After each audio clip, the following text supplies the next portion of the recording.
പുലർച്ചെ തുടങ്ങിയതാണ് കഠിനമെൻ്റെ അയ്യപ്പ ലൈവത്തോൺ. പമ്പ മുതൽ അനന്തപുരി വരെ നിലയ്ക്കലും പന്തളവും ചെങ്ങന്നൂരും പത്തനംതിട്ടയും എരുമേലിയും കാനനപാതയും ഒക്കെ താണ്ടി ജനൻ ടി വിയുടെ പ്രതിനിധികൾ, ലേഖകർ അവിടുത്തെ ഇപ്പോഴത്തെ അവസ്ഥ ജനങ്ങളിലെത്തിച്ചു, ഭക്തജനങ്ങളിലെത്തിച്ചു. പ്രതികരണങ്ങളുമായി രാവിലെ മുതൽ തന്നെ ജനനേതാക്കൾ അണിനിരന്നു. ലൈവത്തോൺ സായാഹ്നത്തിലേക്ക് എത്തുകയാണ്. ഈ നിമിഷം, ഈ മണിക്കൂറിൽ നമുക്കൊപ്പം ഒരു അതിഥി ചേരുകയാണ്. അക്ഷരം തെറ്റാതെ മിസ്റ്റർ ക്ലീൻ എന്ന് വിളിക്കാവുന്ന, അക്ഷരം പിഴയ്ക്കാതെ അഴിമതി വിരുദ്ധൻ എന്ന് പറയാവുന്ന, അക്ഷരം തെറ്റാതെ അഴിമതിക്ക് അതീതൻ എന്ന് പറയാവുന്ന മുൻ ദേവസ്വം മന്ത്രി, മുൻ പൊതുമരാമത്ത് മന്ത്രി ശ്രീ ജി സുധാകരൻ. ശ്രീ ജി സുധാകരൻ, നമസ്തേ, സ്വാഗതം ജനൻ ടി വി ലൈവത്തോണിലേക്ക്.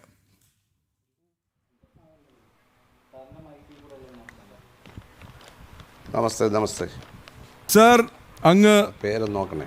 ദേവസ്വം മന്ത്രിയായിരുന്നു, പൊതുമരാമത്തിൻ്റെയും ചുമതല വഹിച്ചു. ഇന്ന് രാവിലെ മുതൽ ജനൻ ടി വി ജനങ്ങൾക്ക് മുന്നിൽ എത്തിക്കുന്നത് വൃശ്ചികം പുലരാൻ 10 ദിവസം ബാക്കിയുള്ളപ്പോഴും അപര്യാപ്തമായ അടിസ്ഥാന സൗകര്യങ്ങളാണ്, അപര്യാപ്തമായ ഇടത്താവളങ്ങളാണ്, അപര്യാപ്തമായ യാത്രാ സൗകര്യങ്ങളാണ്. അങ്ങയുടെ അനുഭവത്തിൻ്റെ വെളിച്ചത്തിൽ ഇന്നും ഇന്നലെയും അല്ലെങ്കിൽ ഒരു മാസം മുമ്പോ അറിയുന്നതല്ല, വർഷാവർഷം മണ്ഡലകാലം വരും, മകരവിളക്ക് വരും, ലക്ഷക്കണക്കിന് ഭക്തജനങ്ങൾ അങ്ങോട്ടേക്ക് ഒഴുകും എന്ന്. അങ്ങയുടെ അനുഭവത്തിൻ്റെ വെളിച്ചത്തിൽ ഇതിനൊരു ശാശ്വത പരിഹാരം എന്തായിരിക്കണം, എങ്ങനെയായിരിക്കണം ഇത് കൈകാര്യം ചെയ്യേണ്ടത്? നമുക്ക് അവിടെ നിന്ന് തുടങ്ങാം.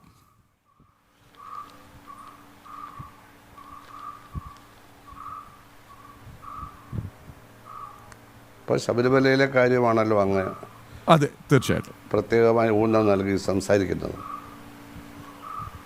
അതിന് കാരണമുണ്ട്.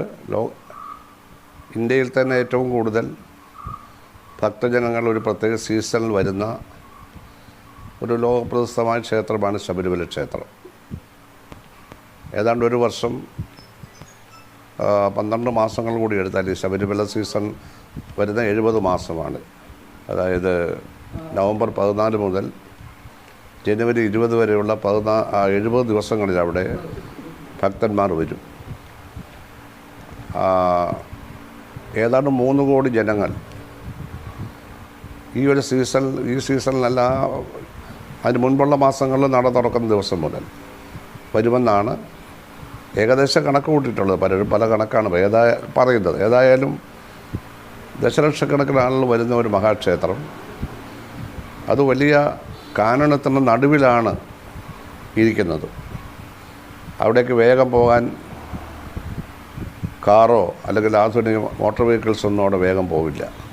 പമ്പയിൽ ഇറങ്ങി പിന്നീട് 99.25% ജനങ്ങൾ നടന്നാണ് കല്ലും മുള്ളും പാറയുമെല്ലാം ചവിട്ടി പോകുന്നത്. ഒരു 0.1% ആളുള്ളവരും അവിടെ ഈ വേറെ ചില പ്രത്യേകതരം ചുമക്കുന്ന വെഹിക്കിളിലും പിന്നെ കഴുതയുടെ പുറത്തുമൊക്കെ പോകുന്നവരുണ്ടാവും. അപൂർവം ചിലരിപ്പോൾ ഇന്ത്യൻ പ്രസിഡന്റ് പോയപ്പോൾ ജീപ്പിലൊക്കെ സമാന്തര റോഡുണ്ട് അവിടെ, സ്വാമി അയ്യപ്പൻ റോഡ്, അതിലൂടെ പോകുന്നവരുണ്ടാവും. 99%-ലേറെ ആളുകളും കാൽനടയായിട്ടാണ് പോവുക. അപ്പോൾ ഇങ്ങനൊരു സ്ഥലത്ത് പല വിധത്തിലുള്ള പ്രശ്നമാണ്. നമ്മുടെ കേരളത്തിലെ ഒരു ക്ഷേത്രത്തിനും ഇത്തരം പാരിസ്ഥിതിക പ്രശ്നങ്ങളെ അഭിമുഖീകരിക്കേണ്ടതില്ല. ഇന്ത്യയിൽ തന്നെ എവിടെയെങ്കിലും ഉണ്ടോ എന്നൊരു സംശയമാണ് ഇതുപോലെ.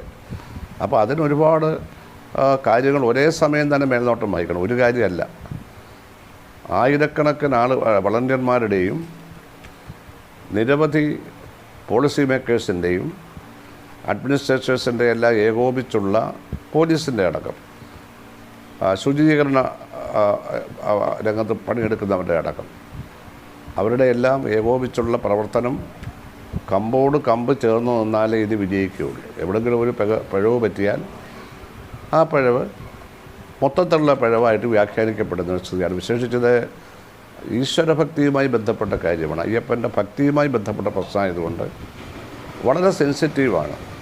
അതിൻ്റെ റാഷണാലിറ്റി ഒന്നും ആരും നോക്കില്ല. ഇമോഷണലായി, വൈകാരികമായി, ഭക്തി നിർഭരമായി ഭക്തന്മാർ കണക്കാക്കുന്നൊരു പ്രശ്നമായതുകൊണ്ട് വളരെയേറെ സൂക്ഷിക്കണം. അപ്പോൾ അതിനുള്ള സംവിധാനങ്ങൾ കാലെക്കൂട്ടിയാണ് ഉണ്ടാക്കുക.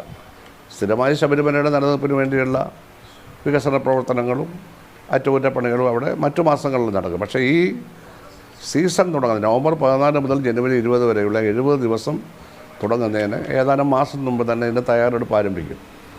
അത് അവിടെ തന്നെ നിരവധി യോഗങ്ങൾ, ദേവസ്വം മിനിസ്റ്റർ പങ്കെടുക്കുന്ന നിരവധി യോഗങ്ങൾ സന്നിധാനത്ത് നടക്കും, പമ്പയിൽ നടക്കും, തിരുവനന്തപുരം സെക്രട്ടേറിയറ്റിൽ നടക്കും. ഇവിടെ എല്ലാം യോഗം നടത്തും. അതിന് പുറമെ 2006-2011 കാലത്ത് 2006-2009 കാലത്താണ് ഞാൻ 3.5 വർഷമാണ് ഞാൻ ദേവസ്വം മിനിസ്റ്റർ ആയിരുന്നത്. അവസാനത്തെ 1.5 വർഷം പുതുതായിട്ട് ക്യാബിനറ്റിലേക്ക് വന്നിട്ടുള്ള രാമേന്ദ്രൻ കടന്നപ്പള്ളിക്ക് വേണ്ടി ആ വകുപ്പ് ബഹുമാനപ്പെട്ട മുഖ്യമന്ത്രി ശ്രീ പിണറായി വിജയൻ പറഞ്ഞതനുസരിച്ച് ഞാൻ ഒഴിഞ്ഞു കൊടുക്കാനുണ്ടായത്. പകരം എനിക്ക് വകുപ്പൊന്നും തന്നില്ല. പക്ഷേ ഞാൻ മറ്റ് സഹകരണം കയറിയ വകുപ്പിൽ മാത്രമായിട്ട് പിന്നെ പ്രവർത്തിച്ചു. ആ 9.5 വർഷം ഞാൻ പ്രവർത്തിച്ചപ്പോൾ ഉള്ള നമ്മുടെ അനുഭവം, നമ്മൾ കാലക്കൂട്ടി തന്നെ ഈ ക്ഷേത്രവുമായി ബന്ധപ്പെട്ട അവിടെയും പമ്പയിലും സെക്രട്ടേറിയറ്റിലും മാത്രമല്ല ഇതിൻ്റെ വിവിധ യോഗങ്ങൾ ചെയ്യുന്ന, പിന്നെയോ പ്രധാനപ്പെട്ട എല്ലാ ഇടത്താവളങ്ങളിലും പോയി യോഗം നടത്തും. പമ്പലപ്പുഴ ക്ഷേത്രത്തിൽ യോഗം നടത്തിയിട്ടുണ്ട്, പന്തളത്ത് യോഗം നടത്തിയിട്ടുണ്ട്. അങ്ങനെ നിരവധി പ്രധാനപ്പെട്ട അയ്യപ്പ ഭക്തന്മാർ വന്ന് സമ്മേളിക്കുന്ന നിരവധി സ്ഥലങ്ങളിൽ പോയി യോഗം നടത്തിയിട്ടുണ്ട്. 70 ഇടത്താവളങ്ങൾ ഞാൻ മിനിസ്റ്ററായിരുന്ന കാലത്ത് നോട്ടിഫൈ ചെയ്തു. അതിനു മുമ്പ് 10-12 ഉണ്ടായിരുന്നുള്ളൂ. 70 ഇടത്താവളങ്ങൾ നോട്ടിഫൈ ചെയ്തിരുന്നു. അന്ന് കോപ്പറേറ്റീവ് വകുപ്പ്, സഹകരണ വകുപ്പ് എൻ്റെ വകുപ്പായതുകൊണ്ട് കുറച്ച് വേഗമാണെന്ന് പറയാമെങ്കിലും ഗവൺമെൻറ്റിൻ്റെ വകുപ്പ് ഒരു പോളിസിയായിട്ട് തന്നെ സഹകരണ സ്ഥാപനങ്ങൾ, പ്രൈമറി കോപ്പറേറ്റീവ്സ്, ഡിസ്ട്രിക്ട് കോപ്പറേറ്റീവ്സ്, അന്ന് ഡിസ്ട്രിക്ട് കോപ്പറേറ്റീവ്സ് ഉണ്ട്. കേരള ബാങ്ക് ഒന്നും വന്നില്ലല്ലോ. District cooperative, state cooperative bank, ഈ ബാങ്കുകളെല്ലാം ഈ ഇടത്താവളങ്ങളിൽ ഭക്തന്മാർക്ക് ആവശ്യമായിട്ടുള്ള വിശ്രമ സൗകര്യങ്ങളും ഭക്ഷണ സൗകര്യങ്ങളും സൗജന്യമായിട്ട് ചെയ്തു കൊടുക്കാൻ ഏർപ്പാട് ചെയ്തു. യാതൊരു ബുദ്ധിമുട്ടും ഉണ്ടായില്ല. ആലപ്പുഴ ജില്ലാ സഹകരണ ബാങ്കാണ് അമ്പലപ്പുഴ ക്ഷേത്രത്തിൽ പ്രത്യേക സ്ഥലമൊക്കെ അവിടെ ക്ഷേത്ര സമിതി അനുവദിച്ചു. അവിടെ അവർക്ക് പ്രഭാത ഭക്ഷണവും ഉച്ചയ്ക്ക് വരുന്നവർക്ക് ഉച്ചയ്ക്ക്, വൈകുന്നേരം വരുന്നവർക്ക് വൈകുന്നേരമെല്ലാം കൊടുത്തിരുന്നത് ഈ ഡിസ്ട്രിക്ട് കോപ്പറേറ്റീവ് ബാങ്കിൻ്റെ ചിലവിലാണ്. ഗവൺമെൻറ് അതിന്, സഹകരണ വകുപ്പ് അതിന് ഉത്തരവിറക്കുകയുണ്ടായി. അങ്ങനെ ശബരിമലയുടെ പ്രവർത്തകരും സഹകരണ വകുപ്പും കൂടി ചേർന്ന് ഈ ഇടത്താവളങ്ങളിലെല്ലാം സൗകര്യം ഉണ്ടാക്കി. അങ്ങനെ പൊതുവെ എല്ലാവർക്കും പൂർണ്ണ സംതൃപ്തി ഉണ്ടാക്കാൻ ആർക്കും കഴിയില്ലെങ്കിൽ പോലും പ്രാഥമികമായ എല്ലാ ആവശ്യങ്ങളും നിറവേറ്റുകയും എന്താ പറയുന്നത്, ഒരു യുക്തിസഹമായ എല്ലാ കാര്യങ്ങളും ചെയ്തു കൊടുത്തിരുന്നു എന്നുള്ളതാണ്. അതൊക്കെ ആദ്യമാണ് ഈ സഹകരണ ബാങ്കൊക്കെ വന്ന് ഭക്തന്മാരെ സഹായിക്കുന്നതൊക്കെ ആദ്യത്തെ സംഭവമാണ്. അപ്പം നമ്മുടെ കയ്യിലുള്ള അധികാരങ്ങളുടെ പരിധി മാത്രമല്ല, നമ്മുടെ മൊത്തം ഗവൺമെൻറ്റിൻ്റെ അധികാരങ്ങളിൽ അവിടെ ഉപയോഗിക്കാവുന്ന എല്ലാ അധികാരങ്ങളും എടുത്ത് ഉപയോഗിച്ചുകൊണ്ടാണ് നമ്മൾ ഈ പ്രവർത്തനം നടന്ന. ഫോറസ്റ്റ് വകുപ്പിൻ്റെ സഹായം തേടും, പോലീസിൻ്റെ സഹായം പിന്നെ ഉണ്ടല്ലോ, വലിയ തരത്തിലുണ്ടല്ലോ. അങ്ങനെ വിവിധ ഭരണവിഭാഗങ്ങളുടെ സഹായങ്ങൾ തേടി അയ്യപ്പന്മാർക്ക് അവരുടെ ഭക്തി അയ്യപ്പൻ്റെ മുമ്പാകെ സമർപ്പിക്കാനുള്ള സൗകര്യങ്ങൾ കൂടുതൽ എന്താ പറയുന്നത്, ക്ലേശരഹിതമായി ചെയ്തു കൊടുക്കുക എന്നുള്ളതാണ്. അവർക്കങ്ങനെ വളരെ സുഖകരമായി യാത്ര ചെയ്ത് അങ്ങ് ക്ഷേത്രത്തിൻ്റെ നടയിൽ വരെ പോകാനുള്ള ആഗ്രഹമൊന്നും ആർക്കുമില്ല. ബുദ്ധിമുട്ടി തന്നെ, കഷ്ടപ്പെട്ട് തന്നെ, ക്ലേശം അനുഭവിച്ച് തന്നെ ശബരിമല പോയി ഭക്തി അർപ്പിക്കുന്നതാണ് ഒരു അയ്യപ്പൻ ഇഷ്ടമെന്ന് പറയുന്നത്. എന്നാലും അതിൽ നമുക്ക് സഹായിക്കാവുന്ന എല്ലാ സഹായങ്ങളും ചെയ്യണമല്ലോ, അല്ലാതെ പറ്റത്തില്ല. അതാണ് നമ്മളത് ചെയ്തിരുന്നത്. അങ്ങനെ പല കാര്യങ്ങളെപ്പറ്റി നമുക്ക് സമയപരിധി ഉണ്ടെങ്കിൽ വീണ്ടും പറയാൻ പറ്റും. വേണം. ശ്രീ ജി സുധാകരൻ, വളരെ കൃത്യമായൊരു ഒബ്സർവേഷൻ. ഒന്ന്, കാലേക്കൂട്ടിയുള്ള പ്ലാനിംഗ്, ആസൂത്രണം, പല തട്ടിലായിട്ടുള്ള ചർച്ചകൾ, യോഗങ്ങൾ, പല വകുപ്പുകളുടെ ഏകോപനം, മുന്നിൽ കാണുന്ന സംവിധാനങ്ങൾക്കപ്പുറത്തേക്ക് മറ്റേതൊക്കെ ഏജൻസികളെ ഇതിൽ ഉൾപ്പെടുത്താം എന്നുള്ള ദീർഘവീക്ഷണം. ചുരുക്കി പറഞ്ഞാൽ നിശ്ചയദാർഢ്യവും ദീർഘവീക്ഷണവും ഉണ്ടെങ്കിൽ ഒരുങ്ങും. അങ്ങ് വളരെ പ്രധാനപ്പെട്ട മറ്റൊരു പോയിന്റ് പറഞ്ഞു. അങ്ങ് പറഞ്ഞപ്പോൾ ലക്ഷറിയസ് ആയി ഹെലികോപ്റ്ററിലോ ലക്ഷറി ബസ്സിലോ ലക്ഷറി വാഹനങ്ങളിലോ നമ്മുടെ നടപ്പന്തലിൽ ചെന്നിറങ്ങി 18-ാം പടി ചവിട്ടണമെന്നല്ല. തീർച്ചയായിട്ടും പലപ്പോഴും കഠിന വ്രതമനുഷ്ഠിക്കുന്ന അയ്യപ്പന്മാർ പലപ്പോഴും പാദരക്ഷ പോലും ഉപയോഗിക്കാറില്ല. ഈ വ്രതം അനുഷ്ഠിക്കുന്ന ദിവസങ്ങളിലൊക്കെ പാദരക്ഷയില്ലാതെ ബഹുദൂരം നടന്നു വരുന്നവരുണ്ട്. കല്ലും മുള്ളും കാലിക്ക് മെത്തൈ എന്ന് വിളിച്ച് തന്നെയാണ് മല ചവിട്ടുന്നത്. അങ്ങനെ മല ചവിട്ടി വരുന്നവർക്ക് അടിസ്ഥാന സൗകര്യങ്ങൾ മാത്രമാണ് അവർ പ്രതീക്ഷിക്കുന്നത്. ഞാൻ വളരെ കൃത്യമായ 2-3 കാര്യങ്ങളിലേക്ക് പോവുകയാണ്. നമ്മുടെ ലേഖകർ ഇപ്പോൾ ചൂണ്ടിക്കാട്ടിയ കാരണം, ഒന്ന്, മെഡിക്കൽ സഹായം. ഈ ശബരിമലയിലെ സാരമായ കേസുകൾ പലപ്പോഴും പത്തനംതിട്ടയിലെ ആശുപത്രികളിൽ എടുക്കാറില്ല. റെഫർ ചെയ്യുന്നത് കോട്ടയം മെഡിക്കൽ കോളേജിലേക്കാണ്. അങ്ങേക്കറിയാം, മലമുകൾ വെച്ചോ താഴെ വെച്ചോ ഒരു ഹൃദയ സംബന്ധിയായ ഒരു അസുഖം അല്ലെങ്കിൽ ഒരു ഗുരുതരമായ അസുഖം വന്ന ഒരാളെ പത്തനംതിട്ടയ്ക്കപ്പുറത്തേക്ക് കോട്ടയത്തേക്ക് കൊണ്ടുപോകുന്നുള്ള കാലതാമസം ഒരു പക്ഷേ ജീവൻ എടുക്കാൻ പോലും തക്ക റിസ്ക്കാണ് എടുക്കുന്നത്. അങ്ങനെ ഓരോരോ പോയിന്റായിട്ട് ഞാൻ അങ്ങയിലേക്ക് വരാൻ ആഗ്രഹിക്കുന്നു. ഒന്നാമത് ആരോഗ്യ സംരക്ഷണം, ചികിത്സ. ഒന്നൊന്നായി ഞാൻ ചോദിക്കാം അങ്ങോട്ടേക്ക്.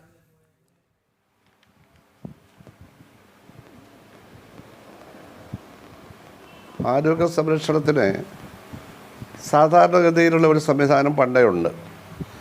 ഒന്നത് അങ്ങ് സന്നിധാനത്തിനോട് അടുത്ത് തന്നെ ഒരാശുപത്രിയുണ്ട്, ചെറിയൊരാശുപത്രിയുണ്ട്. ചെറിയ ചെറിയ കാര്യങ്ങളൊക്കെ അപ്പോൾ അവിടെ വെച്ച് തന്നെ ട്രീറ്റ് ചെയ്ത് ഭേദമാക്കാൻ വേണ്ടി കഴിയും. അത് കഴിഞ്ഞ് എവിടെയാണ് പത്തനംതിട്ട ജില്ലാ ആശുപത്രിയിൽ കുറച്ച് സൗകര്യങ്ങളൊക്കെ ഉണ്ട്. പക്ഷേ ആ സൗകര്യങ്ങൾക്കപ്പുറത്തേക്കുള്ള പരിഗണനയോ ചികിത്സയോ രോഗികൾക്ക് ആവശ്യമുണ്ടെങ്കിൽ അതാണ് കോട്ടയത്ത് മെഡിക്കൽ കോളേജിലേക്ക് കൊണ്ടുപോയിക്കൊണ്ടിരുന്നത്. ഇതായിരുന്നു പരമ്പരാഗതമായി ഉണ്ടായിരുന്നത്. അതിനും ചില മാറ്റങ്ങളൊന്ന് വരുത്തി. ഒന്ന്, പത്തനംതിട്ട ഡിസ്ട്രിക്ട് ആശുപത്രിയിൽ പ്രത്യേക സംവിധാനങ്ങൾ ഉണ്ടാക്കി. അവിടെ ആ സീസണിൽ പ്രത്യേക തരത്തിലുള്ള സ്പെഷ്യലൈസ്ഡ് ചികിത്സയ്ക്കുള്ള സംവിധാനങ്ങൾ ആ കാലത്തേക്ക് ഉണ്ടാക്കിയിട്ടുണ്ട്.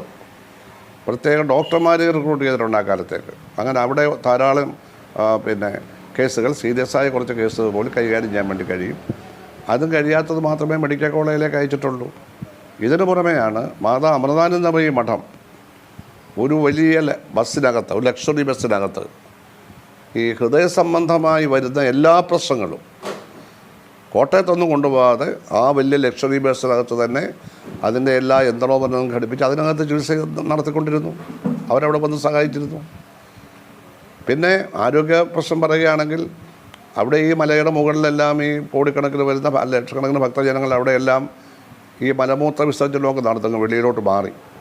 ഇതെല്ലാം മഴയാകുമ്പോൾ ഒലിച്ച് ഈ നദിയിലോട്ടാണ് വരുന്നത്. അവിടെ അതേക്കൂടെ നദി ഒഴുകുന്നുണ്ടല്ലോ പമ്പയിൽ താഴെ, ആ നദിയിലേക്കാണ് വരുന്നത്. അതിനോട് ആറിനൊരു പേരുണ്ടായിരുന്നു, ഒരു പേരുണ്ടതിന്. അത് പലപ്പോഴും ഇത് കട്ടിയായിട്ട് വരികയാണ്, ആ വെള്ളത്തെ തൊടാനൊക്കില്ല.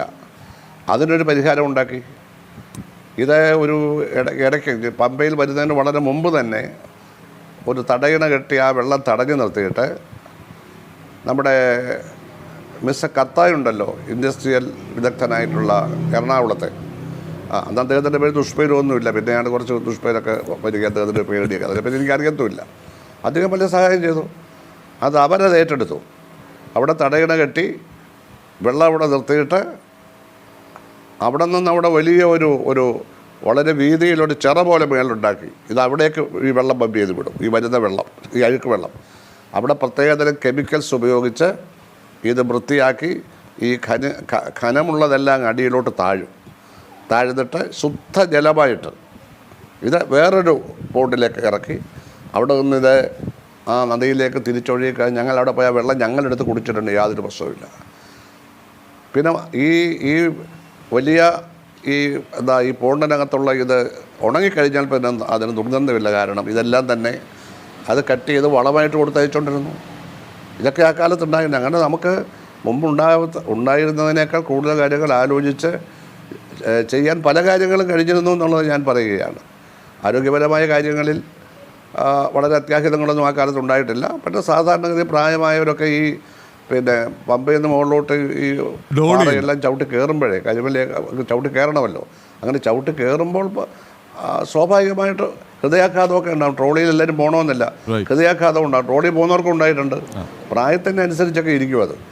അതിനെല്ലാം തന്നെ ആരും അന്ന് ആ കാലത്തൊന്നും ആരും മരിച്ചതായിട്ടൊന്നും എനിക്കറിവില്ല. ഇതുവരെ ആ കാലത്തൊന്നും അറിവില്ല. ഇങ്ങനെയുള്ള അഡീഷണൽ സംവിധാനങ്ങൾ ഉണ്ടായിരുന്നു എന്ന് ഞാൻ പറയുകയാണ്.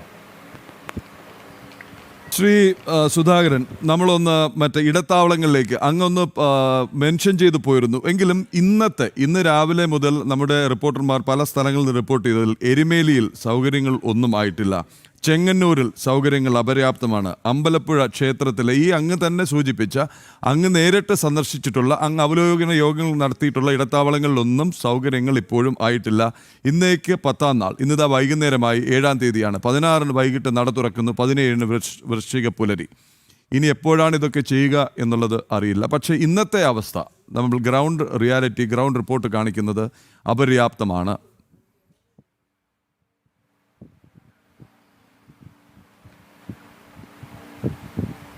എനിക്കതിൻ്റെ ഇന്നത്തെ സ്ഥിതിയൊന്നും അറിയില്ല. ഞാൻ ഈ ഇടത്താവളങ്ങളൊന്നും ഈയിടെ പോയിട്ടില്ല.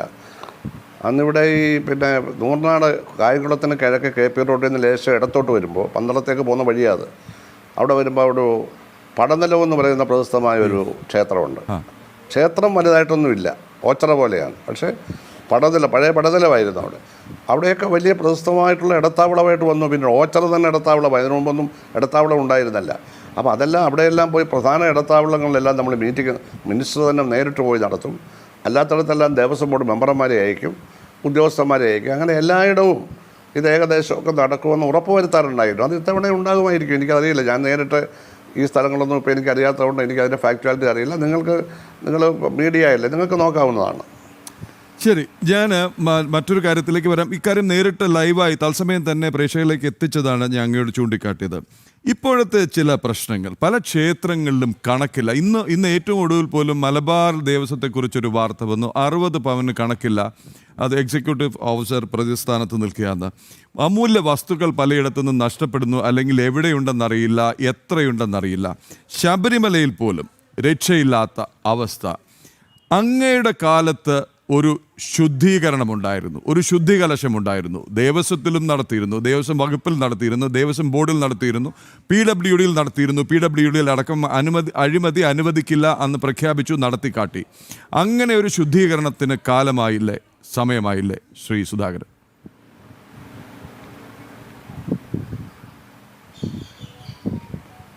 അല്ല, ഈ ക്ഷേത്രങ്ങൾ എന്ന് പറയുന്നത് ശബരിമല ഭക്തജന ബാഹുല്യം കൊണ്ട് ഒന്നാം സ്ഥാനത്ത് നിൽക്കുന്നുണ്ട്. അതുപോലെ തന്നെ ലക്ഷക്കണക്കിന് ഭക്തന്മാർ ശബരിമലയിലെ പോലെയല്ല വരുന്ന ക്ഷേത്രമാണ്. ഈ ഓച്ചിറ പോലെയൊക്കെയുള്ള ഗുരുവായൂർ പോലുള്ള ക്ഷേത്രങ്ങളിൽ ദശലക്ഷക്കണക്കിന് ആളുകൾ വരും. വരുന്ന ആളുകളുടെ എണ്ണം എത്രയും ആവട്ടെ, ഓരോ ക്ഷേത്രവും വിശ്വാസികളുടെ പരിപാവനമായ ഒരു കേന്ദ്രമാണ്. വിശ്വാസമാണ് അവിടെ പ്രധാന പ്രശ്നം. ഒരു ക്ഷേത്രത്തിൽ നമ്മൾ 3 പ്രധാനപ്പെട്ട പ്രതിഭാസങ്ങളാണ് ഉള്ളത്. ഞാൻ അന്ന് നിയമസഭയിൽ തന്നെ പറഞ്ഞിട്ടുണ്ട്. ഈ പുതിയ ദേവസ്വം നിയമമൊക്കെ അവതരിപ്പിക്കുമ്പോഴും അത് ചർച്ചയ്ക്ക് ശേഷം പാസ്സാക്കുമ്പോഴും ആവർത്തിച്ച് പറഞ്ഞ കാര്യം, ഒരു ക്ഷേത്രത്തിലെ ഫസ്റ്റ് ക്യാരക്ടർ എന്ന് പറയുന്നത് അവിടുത്തെ ഡെയിറ്റിയാണ്, അവിടുത്തെ പ്രതിഷ്ഠയാണ്, അവിടുത്തെ വിഗ്രഹമാണ് ഒന്നാമത്തെ കഥാപാത്രം. അതിനാണ് ഒന്നാമത്തെ പ്രാധാന്യം. രണ്ടാമത് വിശ്വാസികളാണ്, മൂന്നാമത് പൂജാരിമാരാണ്. ഈ 3 കൂട്ടരും ഏറ്റവും ആത്മാർത്ഥമായി നല്ല അച്ചടക്കത്തോടു കൂടി ആ ക്ഷേത്രത്തിലെ വിശ്വാസത്തെ സംരക്ഷിച്ചുകൊണ്ട് പ്രവർത്തിക്കുമ്പോൾ ഒന്നാമത്തെ ക്യാരക്ടറായ ഡേറ്റിക്ക് നല്ല തരത്തിലുള്ള സംരക്ഷണം കിട്ടും.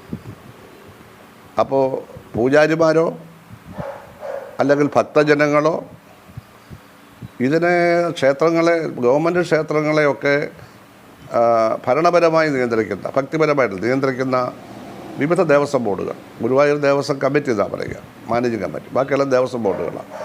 അതിലെ മെമ്പർമാരോ ഉദ്യോഗസ്ഥന്മാരോ ആരെങ്കിലും ഉത്തരവാദിത്വം നിറവേറ്റിയില്ലെങ്കിൽ അത് പ്രശ്നമാവും. കാരണം ജനങ്ങളിങ്ങനെ വന്നുകൊണ്ടേയിരിക്കുകയല്ലേ. അപ്പോൾ ഓരോ നിമിഷവും അവിടെ ഏറ്റവും കൂടുതൽ പ്രധാനം ജാഗ്രതയാണ്. എപ്പോഴും ജാഗ്രത, രാത്രിയിലും പകലും ജാഗ്രത. അപ്പോൾ മിനിസ്റ്ററൊക്കെ ആയിരിക്കുന്ന ആളിന് രാത്രി ഉറക്കമുണ്ടാവില്ല. ശബരിമല ഉണങ്ങിക്കഴിഞ്ഞാൽ എന്താണ് സംഭവിക്കുന്നതെന്ന് അറിയത്തില്ലല്ലോ.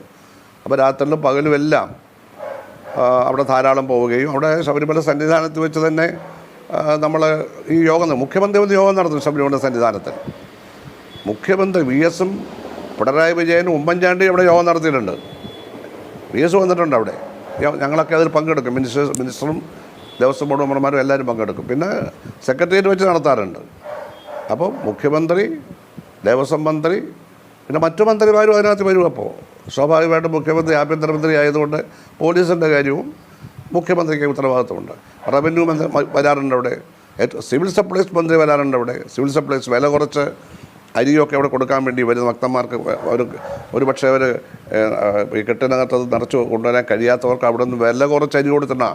അത് കൺസ്യൂമർ ഫെഡിൻ്റെ വലിയൊരു സ്റ്റോർ ഞങ്ങളവിടെ പമ്പയിൽ സ്ഥാപിച്ചിരുന്നു.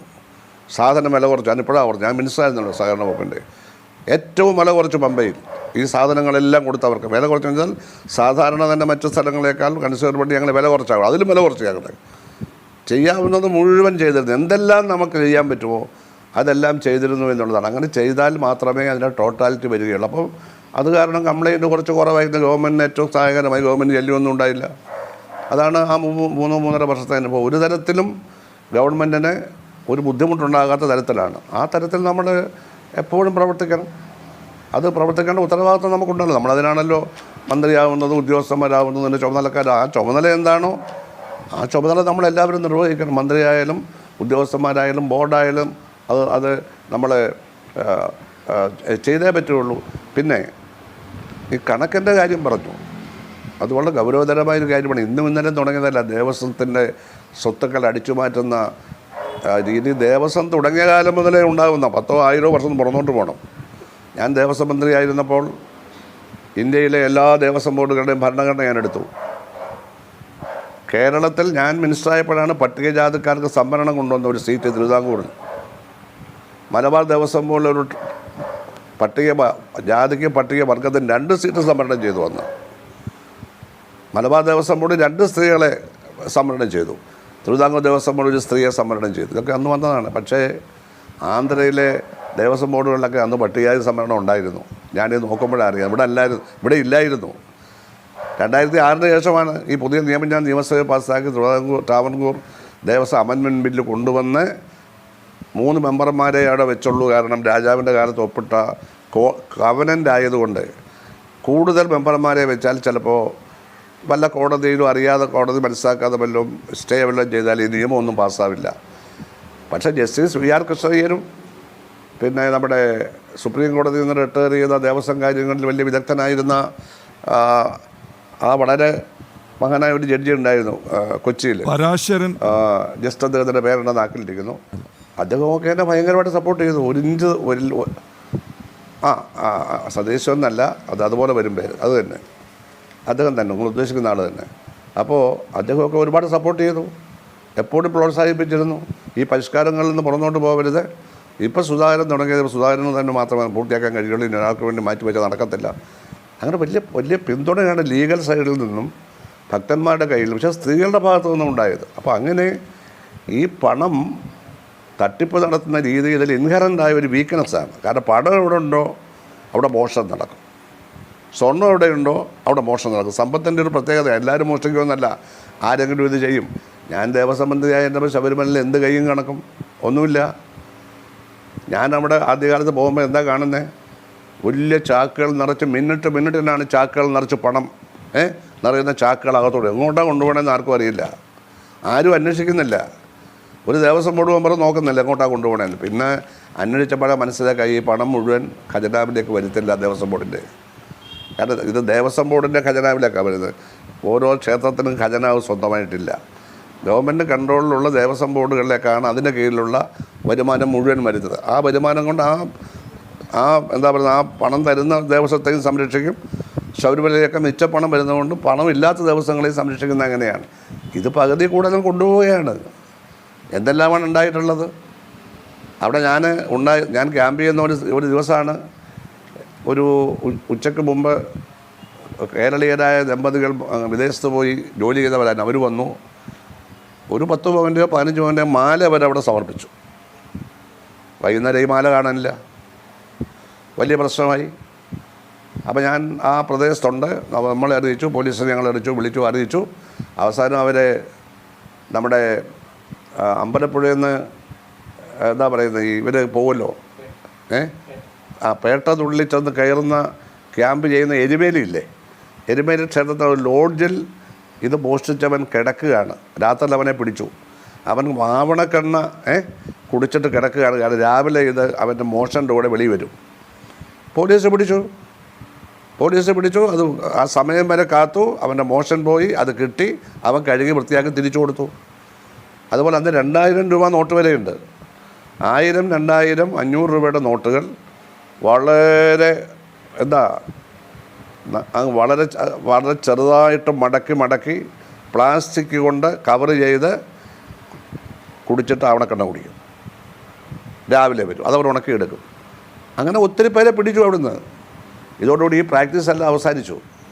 പണമെണ്ണാൻ പ്രത്യേക സംവിധാനം ഉണ്ടാക്കി.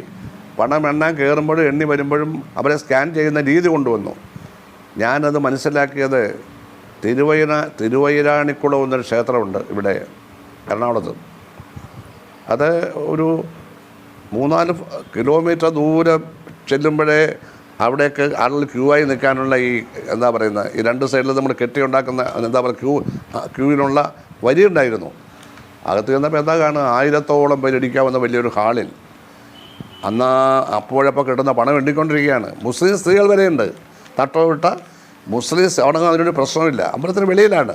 അപ്പം തന്നെ എണ്ണി തിട്ടപ്പെടുത്തി കൊടുക്കുകയാണ്. ഇവർക്കെല്ലാം അവരുടേതായ വിഹിതം ഫീസ് ഉണ്ടത് കൊടുക്കും. അത്രയും ഒരു വലിയ ഹാളൊന്നും അവിടെ ഇല്ലെങ്കിലും അവിടെ ഈ അന്നന്ന് എണ്ണി തിട്ടപ്പെടുത്താനുള്ള ഏർപ്പാടുണ്ടാക്കി. അപ്പോൾ ഒരുപാട് കുഴപ്പങ്ങൾ അങ്ങനെ നമുക്ക് ഇടപെട്ട് പരിഹരിക്കുകയാണ്. ഇതെല്ലാം അവരെ അങ്ങ് വിശ്വസിച്ച് കൊടുത്താൽ മനുഷ്യരാണ്. മാൻ ഈസ് ടു എയർ എന്നാണ് പറയുന്നത്. മനുഷ്യന് തെറ്റുപറ്റുമെന്നാണ് ഒരു പഴമൊഴി. മാൻ ഈസ് ടു എയർ എന്ന് ഇംഗ്ലീഷ് പറയും.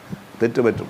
സത്യസന്ധരായാൽ പോലും ചിലപ്പോൾ സമ്മർദ്ദം കൊണ്ടോ കൂടെയുള്ളവർ കാണിക്കുന്ന വൃത്തികേട് ഞാൻ മാത്രം കാണിക്കാതിരുന്ന ഇവരെന്നെ ഒറ്റപ്പെടുത്തുന്ന ഭയം കൊണ്ടോ ഒക്കെ ഉണ്ടായി. അപ്പോൾ ഭഗവാന്റെ മുതൽ ഭഗവാൻ എന്തിനാ അത് കൊണ്ടുപോകാം എന്നുള്ളതാണ്. അപ്പോൾ എന്ന് മാത്രമല്ല, ഞാൻ ബ്രിട്ടീഷുകാരുടെ കാലത്ത് തമിഴ്നാട്ടിലെ ക്ഷേത്രങ്ങളുടെ സ്വത്തുകൾ കൊള്ളയടിക്കുന്നതിന് വലിയൊരു പുസ്തകം വന്ന് ഞാൻ വായിച്ചു.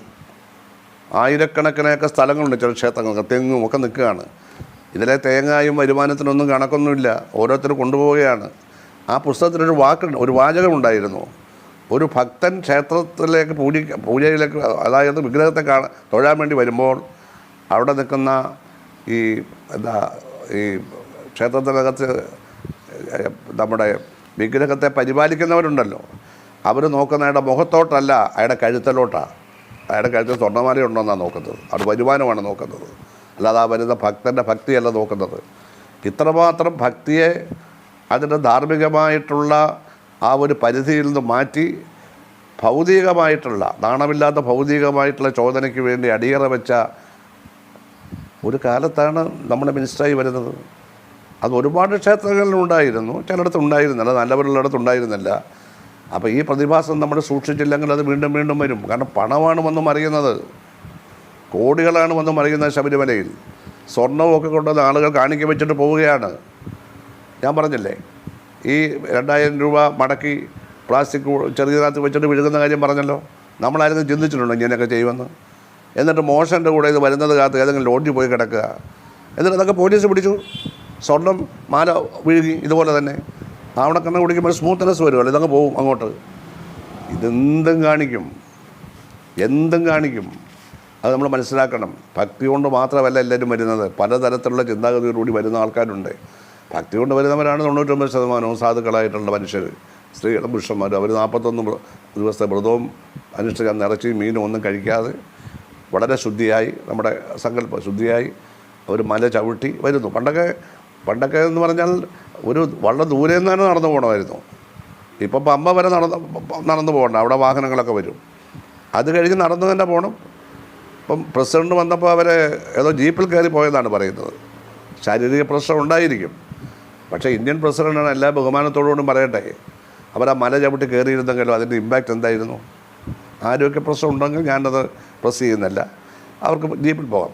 എല്ലാവർക്കും ജീപ്പിൽ പോകാൻ പറ്റുമോ? ഈ ജീപ്പെല്ലാം എവിടെ കൊണ്ടിടും? അപ്പോൾ ഭരണാധികാരികൾ പ്രസിഡന്റ് മുതൽ താഴെയുള്ള ക്ലാർക്ക് വരെ ആലോചിക്കേണ്ടത്. നമ്മൾ മാത്രമല്ല പോകുന്നത്, കോടാനുകോടി മനുഷ്യരാണ് പോകുന്നത്. ഭക്തി എന്ന് പറയുന്നത് സുഖിച്ചു പോകാനുള്ളതല്ല.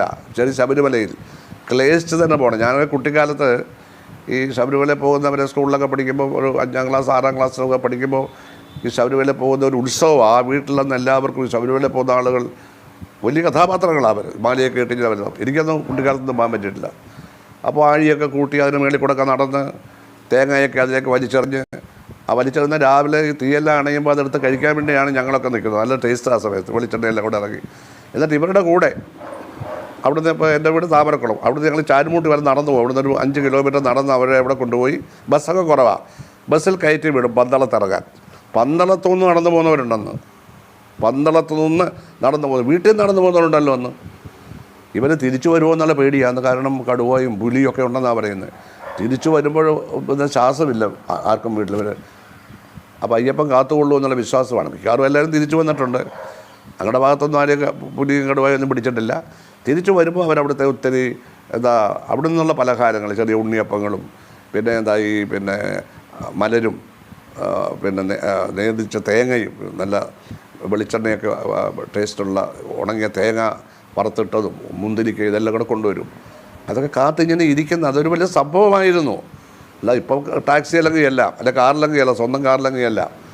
ആ ഒരു സ്ഥിതിയാണ് ഇപ്പോൾ ഉള്ളത്. നമ്മൾ കാലത്തിൻ്റെ മാറ്റം അനുസരിച്ച് ഈ മാറ്റത്തെ ഒന്നും നമുക്ക് എതിർക്കാൻ പറ്റില്ല. പക്ഷേ അതിലൊക്കെ അതീതമാണ് ഭക്തി ഉള്ളവർക്ക് അതൊക്കെ അതീതമാണ്. അവർക്ക് സാമ്പത്തികമായിട്ടുള്ള ഒരു കാഴ്ചപ്പാട്. ആ പോയിന്റിൽ കൂടി ഒരു ചോദ്യം, ഭക്തി അത് ഭഗവാനാണ്, ഭഗവാന്റെ മുതലാണെന്നുള്ളത് അങ്ങ് പറഞ്ഞ പോലെ തന്നെ ഉദ്യോഗസ്ഥ തലത്തിൽ അല്ലെങ്കിൽ താഴെ തലത്തിലൊക്കെ ചിലപ്പോൾ തിരിമറികൾ നടന്നേക്കാം. പക്ഷേ ഈ ഭരണ സംവിധാനം, അത് ദേവസ്വം ബോർഡാകട്ടെ, ബോർഡിലെ ഉദ്യോഗസ്ഥരാവട്ടെ, ഉന്നതരാവട്ടെ, ബോർഡ് അംഗങ്ങളാവട്ടെ, പ്രസിഡന്റ് ആവട്ടെ, ഇവർ ജാഗരൂകരായിരുന്നെങ്കിൽ, ഇവർ ഇതിനൊക്കെ അതീതരായിരുന്നെങ്കിൽ ഇത്തരം തട്ടിപ്പുകൾ വെട്ടിപ്പുകൾ നടക്കുമായിരുന്നു. ഒന്ന്. രണ്ട്, ഇപ്പോൾ നിലവിലുള്ള ഈ ഒരു കവർച്ച കേസിൽ, കൊള്ളക്കേസിൽ ഒന്നാം സ്ഥാനത്ത് നിൽക്കുന്നത് ഒരു പോറ്റിയാണ്, ഉണ്ണികൃഷ്ണൻ പോറ്റി. അവിടെ സഹായിയായിരുന്നു അവിടുത്തെ കീഴ്ശാന്തിയുടെ. അപ്പോൾ ഭഗവാനെ സേവിക്കാൻ വന്നയാളെപ്പോലും വിശ്വസിക്കാൻ കഴിയുന്നില്ല, അയാൾക്ക് ഒത്താശ ചെയ്യുന്ന ഒരു സംവിധാനവും. ഇതിന് പരിഹാരം എന്ത്?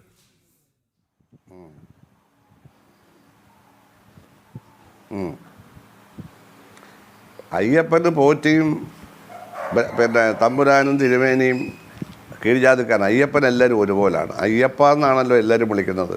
ടാറ്റ വന്നാലും ബെർള വന്നാലും ഒരു ദരിദ്രം വന്നാലും അവിടെ എല്ലാവരും അങ്ങോട്ട് ചെന്ന് അയ്യപ്പ എന്നേ വിളിക്കൂ. ഞാനിപ്പോൾ പറയാം, ഞാനൊരു കമ്മ്യൂണിസ്റ്റുകാരനാണ്. ഞങ്ങൾ തമ്മിൽ സഖാക്കളെ എന്ന് വിളിക്കുന്നത് ഇൻ്റർനാഷണലായിട്ട് വന്നതാണ്, ഇവിടുന്ന് വന്നതല്ല. സഖാക്കളെ എന്നാണ് വിളിക്കുന്നത്. പേരല്ല വിളിക്കുന്നത്. സഖാക്കളെ, സഖാവേ, സഹോദരാന്ന്. ഇതൊരു ഫ്രഞ്ച് പദമാണ്. ഇത് മാർക്സ് കണ്ടുപിടിച്ചതല്ല, ഒരു ഫ്രഞ്ച് പദമാണ്. ആർക്ക് വേണമെങ്കിലും വിളിക്കാം. കമ്മ്യൂണിസ്റ്റുകാരൊക്കെ വിളിച്ചാൽ അത് കമ്മ്യൂണിസ്റ്റുകാരുടെ ലെവലിലായെന്ന് മാത്രമേ ഉള്ളൂ.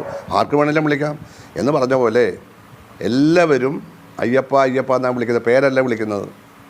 പേര് ചേർത്ത് വിളിക്കുന്നത് അയ്യപ്പ അയ്യപ്പ എന്നാണ് വിളിക്കുന്നത്. എല്ലാവരും തുല്യരാണ് അവിടെ.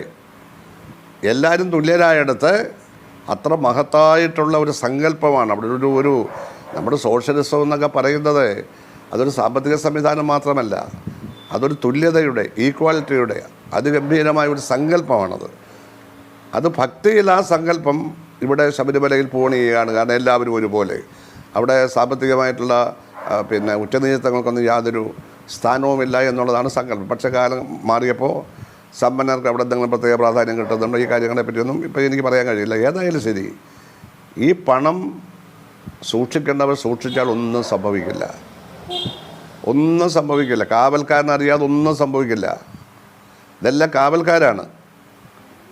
എല്ലാവരും അയ്യപ്പക്ഷേത്രത്തിൻ്റെ കാവൽക്കാരാണ്. ദേവസ്വം ബോർഡെന്ന് പറഞ്ഞാൽ പണ്ടൊക്കെ പല ദേവസ്വം ബോർഡ് മെമ്പർമാരുടെയും ധാരണ അവർ ദൈവത്തിനേക്കാൾ മേളാണെന്നാണ്. ഞാനൊക്കെ ബിരുഷ്ടാവെന്ന് ഒട്ടുമുമ്പ് ഇവരൊരു ക്ഷേത്രത്തിൽ വന്നാൽ അവർക്ക് ഉടനെ തന്നെ എന്താ പറയുന്നത്, പൂർണ്ണകുംഭം സമർപ്പിക്കണം മെമ്പർക്ക്. പൂർണ്ണകുംഭം, മനസ്സിലായില്ലേ? അവിടെ ഒരു കുംഭം വാങ്ങിക്കാൻ പോലും, കുടം വാങ്ങിക്കാൻ പോലും പൈസ ഇല്ലാത്ത അമ്പലമാണ്. അതിന് പൂർണ്ണകുംഭം സമർപ്പിക്കണം. അതൊക്കെ അവസാനിപ്പിച്ചു. ഇവർ വെറും ഗവൺമെൻറ് നോമിനികൾ മാത്രമാണ്. സർക്കാർ നോമിനേറ്റ് ചെയ്യുന്ന വെറും സാധാരണ മനുഷ്യൻ മാത്രമാണ് ഒരു ദേവസ്വം ബോർഡ് മെമ്പർ. മനുഷ്യത്തെയാണ് ദേവസ്വം ബോർഡ് മെമ്പർ. ആ ഓർമ്മ അവരെ ഞാനൊന്ന് ഓർമ്മിപ്പിക്കും. നിങ്ങളാരും ദൈവമല്ല, ദൈവം ഒരിക്കലുമല്ല. ദേവസ്വം ബോർഡല്ല ദൈവം. ദൈവസങ്കല്പത്തിൽ ഇരിക്കുന്ന, അല്ലെങ്കിൽ ദൈവമെന്ന് കോടാനുകോടി ജനങ്ങൾ വിശ്വസിക്കുന്ന അയ്യപ്പൻ്റെ സംരക്ഷകരും അയ്യപ്പൻ്റെ ദോഷമുണ്ടാകാതെ നോക്കുന്ന സേവകർ മാത്രമാണ് നിങ്ങൾ. ദേവസ്വം ബോർഡ് ജോലി അതാണ്. നിങ്ങൾ വെറും സേവകന്മാരാണ്. ഈ ദേവസ്വം ബോർഡിലേക്ക് മെമ്പറായി കയറാൻ ഇടിക്കേണ്ട കാര്യം എന്താ? അങ്ങനെ ഇടിക്കുന്നുണ്ടെങ്കിൽ വേറെ ലക്ഷ്യമുണ്ടെന്നല്ലേ അതിൻ്റെ അർത്ഥം. വളരെ സൂക്ഷിച്ചെടുക്കേണ്ടതാണ് ദേവസ്വം ബോർഡ് മെമ്പർമാരെ. അപ്പോൾ നമുക്ക് ഐക്യമുന്നണി സംവിധാനമായതുകൊണ്ട് UDF വന്നാലും LDF വന്നാലും, ഇപ്പോൾ BJP ഇല്ലല്ലോ, അധികാരത്തില്ലല്ലോ. UDF വന്നാലും LDF വന്നാലും രാഷ്ട്രീയാടിസ്ഥാനത്തിൽ ആളെ നിയമിക്കുമ്പോഴും ശ്രദ്ധിക്കേണ്ടത് അവൻ്റെ സത്യസന്ധതയാണ്. ഭക്തരല്ലാത്ത ഒരാൾ ദേവസ്വം മന്ത്രിയാവുന്നതിന് വിരോധമില്ല. കാരണം അദ്ദേഹം അവിടെ സേവനം, ഭക്തന്മാർക്ക് ആവശ്യമായ സംവിധാനം ഉണ്ടാക്കി കൊടുത്താൽ മതി. പക്ഷേ ദേവസ്വം ബോർഡ് മെമ്പർ ഭക്തനായിരിക്കണം. Devaswom board member ഭക്തനായിരിക്കണം.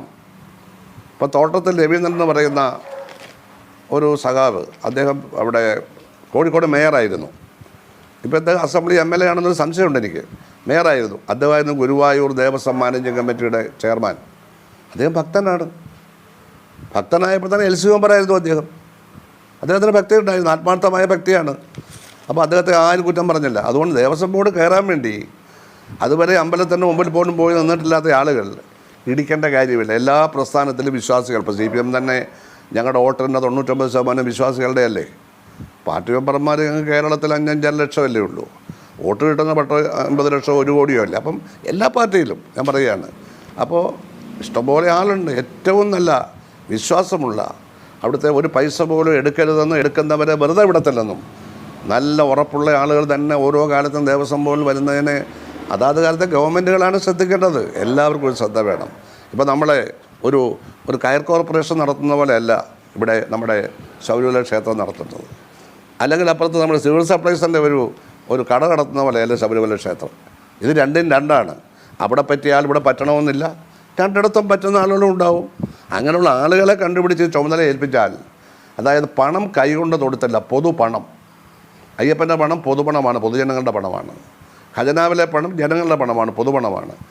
ആ പണം കൈകാര്യം ചെയ്യുന്ന അധികാരികൾ ഒരു പൈസ പോലും പോക്കറ്റിലിട്ട് വീട്ടിൽ കൊണ്ടുപോവുകയില്ല, ഇല്ലെങ്കിൽ ബന്ധുക്കൾക്ക് ട്രാൻസ്ഫർ ചെയ്യുകയില്ല എന്ന് ഉറപ്പുള്ളവരെ വേണം പണം കൈകാര്യം ചെയ്യുന്ന എല്ലാ അധികാര സ്ഥാപനങ്ങളിലും ഇരുത്തേണ്ടത്, വിശേഷിച്ച് ദേവസ്വങ്ങളിൽ. അങ്ങനെ വന്നാൽ ഇതൊന്നും ഉണ്ടാവില്ല. അങ്ങനെ കണ്ടുപിടിച്ച് കഴിഞ്ഞാൽ, ചെയ്തു എന്ന് കഴിഞ്ഞാൽ കർശനമായ ശിക്ഷ വേണം. വെറുതെ വിടരുത്, കർശനമായ ശിക്ഷ. അതിന് വേണേൽ പുതിയ നിയമങ്ങൾ ഉണ്ടാക്കിയാലും കുഴപ്പമില്ല. പിന്നെ ക്ഷേത്രങ്ങളിലെ പൈസ ഒന്നും ഗവൺമെൻറ്റിന് എടുക്കാൻ പറ്റില്ല. അങ്ങനെയുള്ള വിശ്വാസങ്ങളൊന്നും ആർക്കും പാടില്ല. ഒറ്റ ക്ഷേത്രത്തിലെ പൈസ ഗവൺമെൻറ്റിന് എടുക്കാൻ പറ്റില്ല. അതാ അവിടെ ദേവസ്വം ബോർഡിന് തന്നെ കിട്ടുകയുള്ളൂ. ദേവസ്വം ബോർഡിന് പണം തികയാതെ വന്നാൽ സർക്കാർ പണം കൊടുക്കുകയും വേണം. അങ്ങനെ കൊടുക്കാറുമുണ്ട്. ചില പണം തികയത്തില്ല, പണം കൊടുക്കാറുണ്ട്. അപ്പോൾ ദേവസ്വങ്ങളിൽ നിന്ന് സർക്കാരിന് പണം എടുക്കാൻ നോക്കത്തില്ല, അതെനിക്ക് ഉറപ്പുള്ള കാര്യമാണ്. നമ്മൾ അങ്ങോട്ട് കൊടുക്കാതിരിക്കാം. അപ്പോൾ ഇങ്ങനെയൊക്കെയുള്ള ഒരുപാട് കാര്യങ്ങളെപ്പറ്റി നല്ല അറിവുള്ളവർ, നല്ല ധാർമ്മികതയുള്ളവർ, വലിയ അഴിമതിക്കെതിരായി കുരിശുയുദ്ധം നടത്തി പ്രാദേശികമായിട്ടോ സംസ്ഥാനത്തോ പേര് കേട്ടവർ, ആ പ്രസ്ഥാനത്തിന് ഒരിക്കലും വെച്ച പ്രസ്ഥാനത്തിന് ദോഷമുണ്ടാവില്ല. ആ പ്രസ്ഥാനത്തിന് ഭാസുരമായ ഒരു വളർച്ചയാണ് അത്തരം മെമ്പർമാർ വഴി ഉണ്ടാവുക എന്നുള്ളവരെ വേണം വെക്കാൻ. ഞാൻ 2 പേരുടെ പേര് പറയാം. തിരുവിതാംകൂർ ദേവസ്വം ബോർഡ് പുതിയ നിയമം കൊണ്ടുവന്ന് ഒരു സ്ത്രീയെയും ഒരു പട്ടികജാതിക്കാരനെയും സംവരണം വെച്ച് 3 ജനറൽ സീറ്റ് ആയിരുന്നു, ഒന്നായിട്ട് ചുരുക്കിയ ജനറൽ സീറ്റ്. ബാക്കി ഈ 2 സംവരണം അവിടെക്കാൻ പോകുന്നു. നമ്പർ ചെയ്യാൻ മാറ്റിയില്ല. അന്ന് വെച്ച 2 പ്രസിഡന്റുമാരായിരുന്നു. ആദ്യത്തെ പ്രസിഡന്റ് EMSൻ്റെ മരുമകൻ കൂടിയായിരുന്ന എൻ്റെ സഹപ്രവർത്തകനായിരുന്ന CK ഗുപ്തൻ. ഗുപ്തനാകെ ഒരു കുഴപ്പമേ ഉള്ളൂ, പെട്ടെന്ന് ദേഷ്യം വരും. 10 പൈസ ഗുപ്തൻ എടുക്കില്ല. മിനിസ്റ്ററോട് ആലോചിക്കാതെ ഒരു കാര്യത്തിലും എടുത്ത് ചാടത്തില്ല. എനിക്കൊരു ബുദ്ധിമുട്ടും ഉണ്ടായില്ല.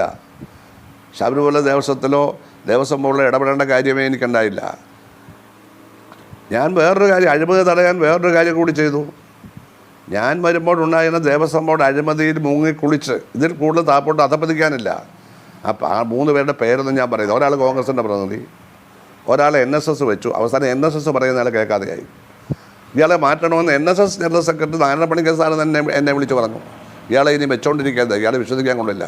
ഒരാൾ വേറൊരു സമുദായ നേതാവ്. ഇവർ 3 പേരും കൂടി എന്താ ഇവിടെ ചെയ്തത്?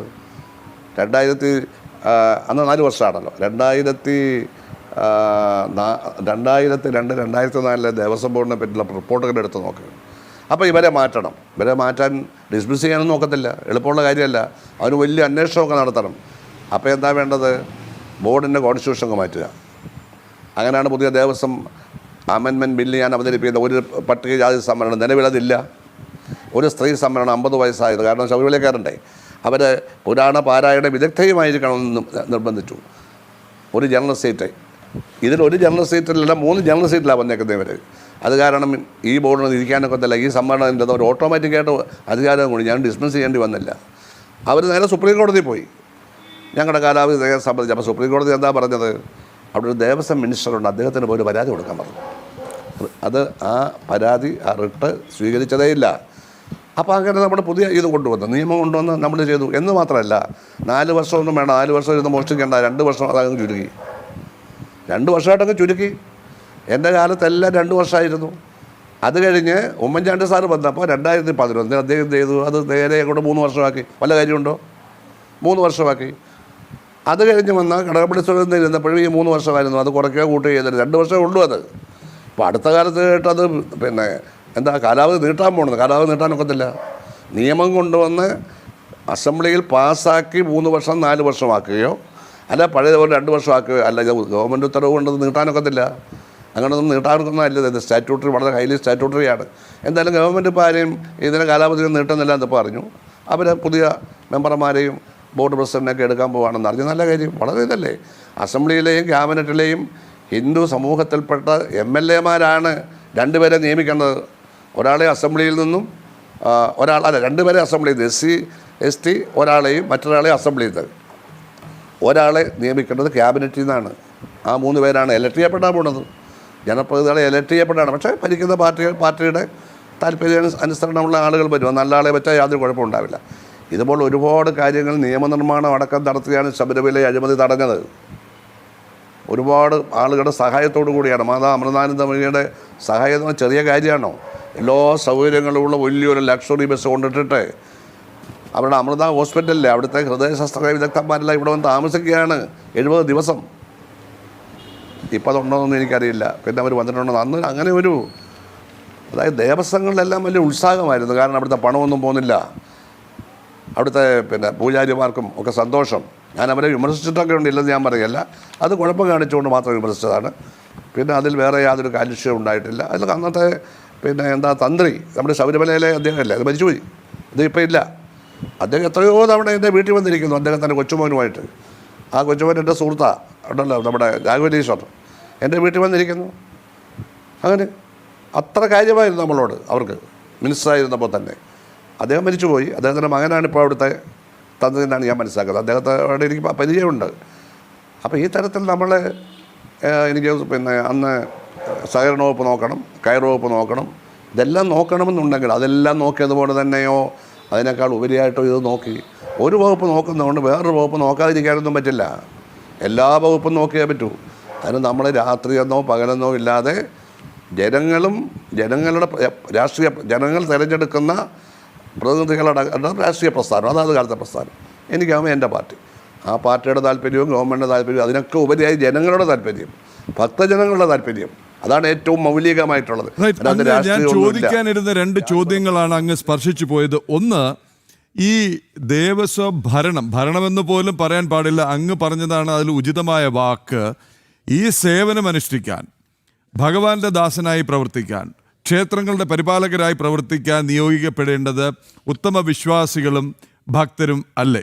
രണ്ടാമത്തെ കാര്യം, അങ്ങ് തന്നെ ഈ സമയപരിമിതി മൂലം 2 ചോദ്യം കൂടി ഞാൻ ഒന്നിച്ച് ചോദിക്കുകയാണ്. അങ്ങ് പറഞ്ഞ ഈ ഭേദഗതി എന്തിനാണ് ഏറെക്കാലം അവിടെ ഇരിക്കുന്നത്? എന്തിനാണ് ഏറെക്കാലം അവിടെ ഇരിക്കാനായി നിയമനിർമ്മാണം കൊണ്ടുവരുന്നത്? അധികകാലം ഇരിക്കുമ്പോഴല്ലേ ഈ അനാവശ്യ ചിന്തകളൊക്കെ കടന്നു വരുക? 3, എന്തിനാണ് ഈ ഇടി, സമ്മർദ്ദം, ശുപാർശ?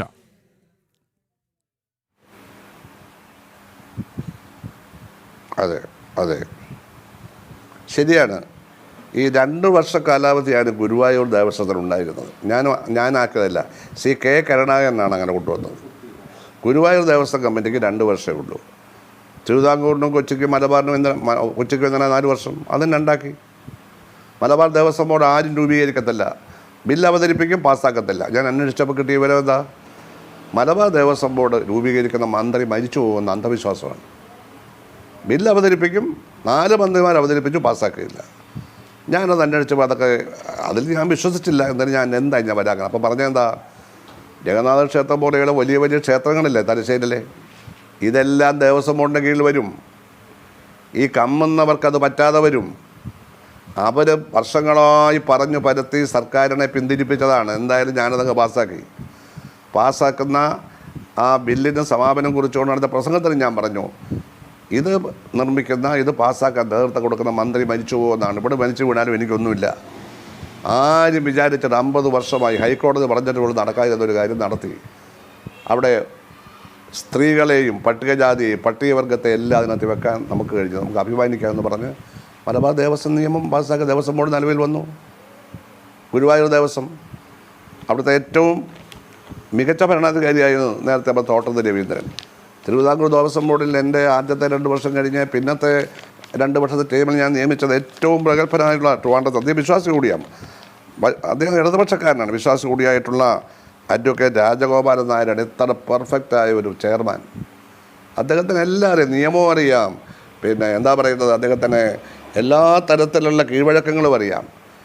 ഇപ്പോൾ ഇരിക്കുന്ന ദേവസ്വം ബോർഡ് പ്രസിഡന്റ് അദ്ദേഹം കഴിഞ്ഞ അസംബ്ലി ഇലക്ഷനിൽ അറിഞ്ഞതാണ്. അദ്ദേഹം UDF സ്ഥാനാർത്ഥിയായിട്ടുമായിരുന്നു അവിടെ ട്രിവാൻഡ്രത്തേതോ. അദ്ദേഹം വന്ന ഉടൻ തന്നെ അദ്ദേഹത്തിൻ്റെ പ്രസിഡന്റ് ആക്കുകയാണ്. ആയിക്കോട്ടെ, അതിലൊന്നും നിങ്ങൾക്ക് തർക്കമില്ല. പക്ഷേ അയാൾ ഒരുപാട് തെറ്റുകൾ പറഞ്ഞു. ഒന്നയാൾ പറഞ്ഞത് എന്താ പറയുന്നത്, ഈ ആചാരക്രമങ്ങളൊക്കെ വളരെ പഴയത്, അതെല്ലാം പാലിക്കാൻ ഒക്കുമോ? അത് ടെലിവിഷനിൽ പറഞ്ഞതാണ്, ഞാൻ കേട്ടോണ്ടിരിക്കുക. ആചാരക്രമങ്ങളെല്ലാം വളരെ പഴയതാണ്, അതൊക്കെ ഇപ്പോൾ പാലിക്കാൻ പറ്റുമെന്നാണ് ചോദിക്കുന്നത്. അപ്പോഴാണ് ഞാൻ സ്റ്റേറ്റ്മെൻറ്റ് ഇറക്കിയത്, സൂക്ഷിച്ച് സംസാരിക്കണം. മൊത്തത്തിൽ വന്നു, സൂക്ഷിച്ച് സംസാരിക്കണം. ക്ഷേത്രം എന്ന് പറഞ്ഞാൽ ആചാരമാണ്, അത് പഴയതോ പുതിയതോ ഒന്നും പ്രശ്നമൊന്നുമില്ല. അത് ശാസ്ത്രീയമായിട്ടാണോ അല്ലയോ എന്ന് നമുക്ക് വാദപ്രതിവാദം നടത്താനേ പറ്റില്ല. അത് വിശ്വസിക്കുന്നവർ വിശ്വസിക്കട്ടെ, ഇല്ലാത്തവരങ്ങോട്ട് പോകണ്ട, അത്രയല്ലേ ഉള്ളൂ. നിങ്ങൾ പോകണ്ട, വിശ്വസിക്കുന്നവർ വിശ്വസിച്ചോളൂ, ഇല്ലാത്തവർ പോകണം. ലോകത്തുള്ള ജനങ്ങളിൽ ബഹുഭൂരിപക്ഷവും വിശ്വാസികളല്ലേ, ഒന്നുകിൽ ഹൈന്ദവ വിശ്വാസി, അല്ലെങ്കിൽ സിഖ് വിശ്വാസി, അല്ലെങ്കിൽ ക്രിസ്ത്യൻ വിശ്വാസി, അല്ലെങ്കിൽ മുസ്ലിം വിശ്വാസി, ഇതുപോലുള്ള ബുദ്ധമത വിശ്വാസികളല്ലേ അവരെല്ലാവരും. ജനങ്ങൾ അങ്ങനെയല്ലേ. വിശ്വാസം എന്ന് പറയുന്നത് ഒരു പാപമൊന്നുമല്ലല്ലോ, അത് അവരുടെ ഇഷ്ടമാണ്, അവരവരുടെ എന്താ പറയുന്നത്, അവരുടെ മാനസികമായിട്ടുള്ള വിശ്വാസമാണ്, അല്ലെങ്കിൽ തലമുറയായുള്ള വിശ്വാസമാണ്. ഞാൻ പറയുകയാണ്, ഇപ്പോൾ എനിക്ക് കമ്മ്യൂണിസ്റ്റ് മാനിഫെസ്റ്റോയിലാണ് വിശ്വാസം, അല്ല മാർക്സിസത്തിലാണ് വിശ്വാസം, അതൊരു വിശ്വാസമാണ്. പക്ഷേ ഒരാൾക്ക് ഒരു ഹിന്ദു ദൈവത്തിലാണ് വിശ്വാസമെങ്കിൽ അതിനെ ഞാൻ എന്തിനാ ആക്ഷേപിക്കണം? ഒരാൾക്ക് പ്രവാചകനിലാണ് വിശ്വാസമെങ്കിൽ ഞാൻ എന്തിനാ ആക്ഷേപിക്കണം? ഒരാൾക്ക് കുരിശനാണ് വിശ്വാസമെങ്കിൽ ഞാൻ എന്തിനാ ആക്ഷേപിക്കണം? അല്ലേ? ഇതുകൊണ്ടല്ലേ നമ്മുടെ സമുദായ സൗഹാർദ്ദം, മതേതരത്വ, മതങ്ങളെല്ലാം നിലനിൽക്കുകയും മതങ്ങൾക്ക് അതീതമായി നമ്മുടെ ഭരണഘടന നിലനിൽക്കുകയും ചെയ്യുന്നതാണ് നമ്മുടെ മതേതരത്വം. എല്ലാ മതങ്ങളെയും അംഗീകരിക്കുന്നു, ഒരു മതത്തെയും ചെറുതാക്കി കാണിക്കുന്നില്ല. എല്ലാ മതങ്ങൾക്കും തുല്യസ്ഥാനമാണ്. അതിൻ്റെ ജനസംഖ്യ അനുസരിച്ചുള്ള അംഗീകാരങ്ങളും കാര്യങ്ങളും എല്ലാം ഉണ്ട്. അങ്ങനെയല്ലേ ഈ ലോകം തന്നെ നിലനിൽക്കും. മതാധിപത്യമുള്ള ഏതെങ്കിലും രാജ്യത്ത് സമാധാനമുണ്ടോ? റിലീജിയസ് ഡെപ്പോട്ടിസമുള്ള, റിലീജിയസ് ബ്യൂറോക്രസി ഭരിക്കുന്ന ഏതെങ്കിലും ലോകരാജ്യത്ത് സമാധാനം ഉണ്ടോ? അവർ ഒരേ മതക്കാർ തമ്മിലടിക്കുകയല്ലേ, കൊല്ലുകയല്ലേ അങ്ങോട്ടും ഇങ്ങോട്ടും. നേരെ മറിച്ച് വ്യത്യസ്ത മതങ്ങളും വ്യത്യസ്ത ജാതികളൊക്കെ അനാവശ്യമാണ്, ജാതികളൊക്കെ ഇല്ലാതാവേണ്ടതാണെന്നുള്ള അഭിപ്രായമാണ്. മതം നിൽക്കുമ്പോൾ ജാതിയുടെ യാതൊരു ആവശ്യമില്ല. ഇപ്പം ക്രിസ്തു മതത്തിൽ പല ജാതികളൊന്നുമില്ലല്ലോ. ഇസ്ലാം മതത്തിനും സെക്റ്റുകളുണ്ടെങ്കിൽ പോലും പല ജാതികളൊന്നുമില്ല.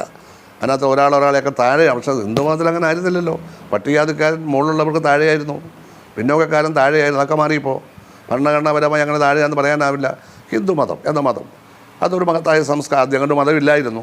ക്രിസ്തുവിന് എത്രയോ 1000 വർഷം മുമ്പുള്ളതാണ് ഹിന്ദു മതം. അതൊരു മതമായിരുന്നില്ല. അവസാനം അതൊരു മതമായി രൂപപ്പെട്ടപ്പോഴും ഈ ഇന്ത്യയിൽ വന്ന എല്ലാ മതങ്ങളെയും അത് സാഹോദര്യ ബുദ്ധിയാ സ്വീകരിച്ചില്ലേ. ഇവിടെ ഏത് മതമായി ഇന്ത്യയിൽ ഇല്ലാത്തത്? ഇത്തരം ഡൈവേഴ്സിറ്റി ഓഫ് റിലീജിയനുള്ള ലോകത്ത് എവിടെയുണ്ട്? ഇവിടെ വല്ല പ്രശ്നമുണ്ടോ? അപൂർവമായി അവിടെ ഇവിടെ ചില വർഗീയ കലാപങ്ങളൊക്കെ ഉണ്ടാകുമെന്നുള്ളത് ഒഴിച്ചാൽ അത് രാഷ്ട്രീയക്കാരുണ്ടാക്കുന്നതാണ്. അതിൻ്റെ പുറകിലൊക്കെ രാഷ്ട്രീയക്കാരാണ്, വേറെ ആരുമില്ല. ഒഴിച്ചാൽ ഇവിടെ മതകലാപമൊന്നുമില്ല. അപ്പോൾ നാം മനസ്സിലാക്കണം, വിശ്വാസം എന്ന് പറയുന്നത് ലോകത്ത് പ്രാബല്യത്തിലുള്ള ഏറ്റവും വലിയൊരു കാര്യമാണ്. ഒരാൾക്ക് ചിലപ്പോൾ അവരുടെ രാഷ്ട്രീയ പ്രസ്ഥാനത്തിലായിരിക്കും വിശ്വാസം, മഹാഭൂരിപക്ഷം ആളിനും ദൈവവിശ്വാസമായിരിക്കും. ദൈവവിശ്വാസത്തെ നമ്മൾ ആക്ഷേപിക്കാൻ പാടില്ല, അപലപിക്കാൻ പാടില്ല. അതാണ് സർക്കാർ തന്നെ ഔദ്യോഗികമായി ദേവസ്വം ബോർഡുകൾ, ദേവസ്വം മാനേജിങ് കമ്മിറ്റികൾ, മുസ്ലിങ്ങൾക്ക് മറ്റേ ഇതില്ലേ ബോർഡില്ലേ, അവരുടെ വഖഫ് ബോർഡില്ലേ, ഇതെല്ലാം ഉണ്ടാക്കിയിരിക്കുന്നത്. ക്രിസ്ത്യാനികൾക്ക് മാത്രമേ ഉള്ളൂ പ്രത്യേക ബോർഡൊന്നും ഇല്ലാത്ത. കാരണം ബ്രിട്ടീഷുകാരുടെ കാലം പോലെ അവർക്ക് എല്ലാ സ്വാതന്ത്ര്യമുണ്ട്, എല്ലാ അവകാശമുണ്ട്. പ്രത്യേക സ്വാതന്ത്ര്യം അനുവദിച്ചു കൊടുക്കേണ്ട കാര്യമില്ല. അതാണ് വഖഫ് ബോർഡ് വരാൻ കാരണം. മുസ്ലിങ്ങൾക്ക് അങ്ങനെ പ്രശ്നമില്ല, അവർക്ക് കുറച്ച് എന്താ പറയുന്നത് ബുദ്ധിമുട്ടുകളൊക്കെ ഉണ്ടായിട്ട് നമ്മുടെ ഈ സമൂഹത്തിൽ.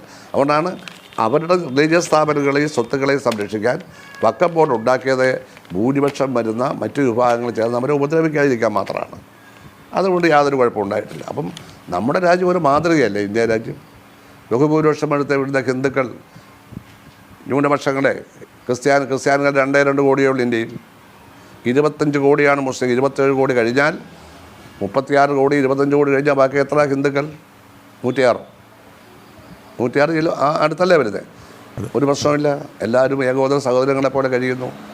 അപ്പോൾ ഇത് മനസ്സിലായിരിക്കണം. അപ്പോൾ ഓരോ ക്ഷേത്രവും ഒരു വിശ്വാസമാണ്, അതിനെ സംരക്ഷിക്കുക എന്നുള്ളത് ഗവൺമെൻറ്റിൻ്റെ കടമയാണ്. അതാണ് ഗവൺമെൻറ് ദേവസ്വം മിനിസ്റ്റർ ചെയ്യുന്നത്. ദേവസ്വം ബോർഡിനെ ഉണ്ടാക്കിയിരിക്കുന്നതും ഈ സേവനത്തിന് വേണ്ടി മാത്രമാണ്.